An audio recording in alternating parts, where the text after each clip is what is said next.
محترم سامعین و ناظرین، السلام علیکم ورحمۃ اللہ وبرکاتہ۔ آج ہندوستان میں طرح طرح کی تبدیلیاں ہو رہی ہیں۔ تبدیلی کوئی بری چیز نہیں ہے اگر اس کا مقصد وقت کے تقاضوں کو پورا کرنا ہو، نئے چیلنجوں سے نمٹنا ہو، یا پھر ٹیکنالوجی کے ساتھ نئی سوچ کو ہم آہنگ بنانا ہو۔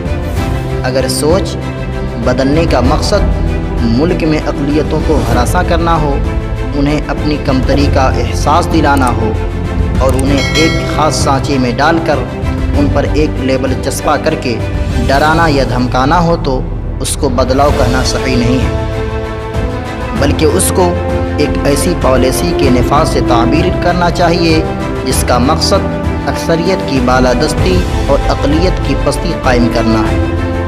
آج دنیا بدل رہی ہے، قومیں بدل رہی ہیں، تاج و تخت تغیر پذیر ہو رہے ہیں، امراء اور غربا میں خلیج وسیع ہوتی جا رہی ہے، لیکن موجودہ دور میں جس طرح سے مسلمانوں کو بدلا جا رہا ہے، اس کی نظیر شاید تاریخ میں نہیں ملتی۔ وہ چاہے مشرق وسطیٰ ہو، جہاں عراق سے لے کر شام تک مسلمانوں کی بستیاں، ادارے اور حکومتیں زمین بوس ہو رہی ہیں، یا افغانستان سے لے کر برما تک لاکھوں مسلمان ہلاک ہو چکے ہیں، بے گھر کیے جا رہے ہیں۔ بعض مفتیوں کی اس رائے پر یقین کرنا مشکل نہیں ہوتا کہ جیسے پوری دنیا مسلمانوں کی دشمن بن چکی ہے، حالانکہ ہمیں اس کا بھی احساس ہونا چاہیے کہ خود مسلمان بھی اپنی پستی حالت کے ذمہ دار ہیں۔ اب بھارت کی مثال لیجئے، جہاں مسلمان تقسیم ہند کے بعد سے ہی اپنی زندگی مشکلات میں بسر کر رہے تھے، لیکن اب نہ صرف وہ شدید مشکلات سے دوچار ہو رہے ہیں، بلکہ موجودہ حالات میں ہر لمحہ زندگی اور موت سے لڑ رہے ہیں۔ ہندوستان میں آج کل مسلمانوں کی خوراک بھی ایک بڑا مسئلہ ہے۔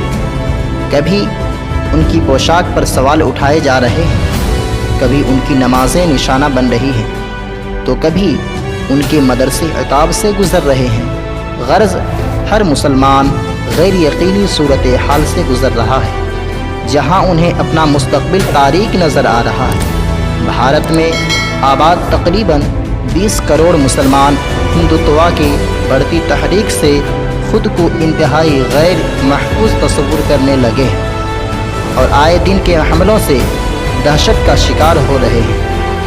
کبھی کسی مسلمان کو پکڑ کر جے شری رام کہنے پر مجبور کیا جا رہا ہے، کبھی پارلیمنٹ میں مسلم اراکین کی تقریر کے وقت وندے ماترم کے نعرے بلند کیے جاتے ہیں، تو کبھی جہاد کے نام پر مسلمانوں کو جیل میں بند کیا جاتا ہے۔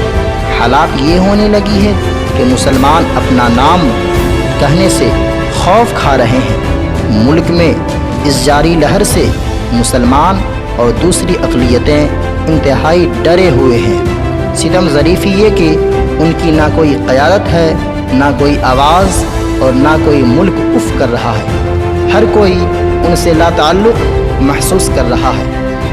بھارتی آئین کی بنیاد اب بھی سیکولرزم ہے، جس کے سائے تلے بر صغیر کے بٹوارے کے بعد مسلمانوں کی ایک بڑی تعداد نے بھارت میں رہنے کو ترجیح دی اور پاکستان کو ٹھکرایا، لیکن آج بیشتر مسلمان اپنے اس فیصلے پر نادم دکھائی دے رہے ہیں، کیونکہ جس ملک کو انہوں نے گلے لگایا تھا وہ اب ان کے گلے کا طوق بن رہا ہے۔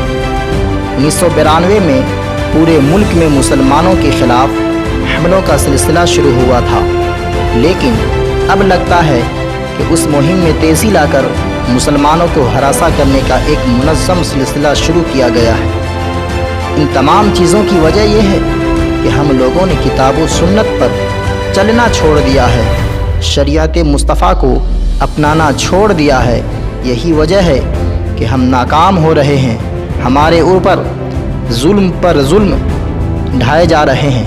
اگر آج بھی ہم لوگ شریعت مصطفیٰ کو اپنا لیں اور سیدھے راستے پر چلیں تو ہم انشاءاللہ تبارک و تعالی کامیاب ہوں گے، اور اللہ تبارک و تعالی ہماری مدد فرمانے والا ہے۔ واللہ عالم بالصواب۔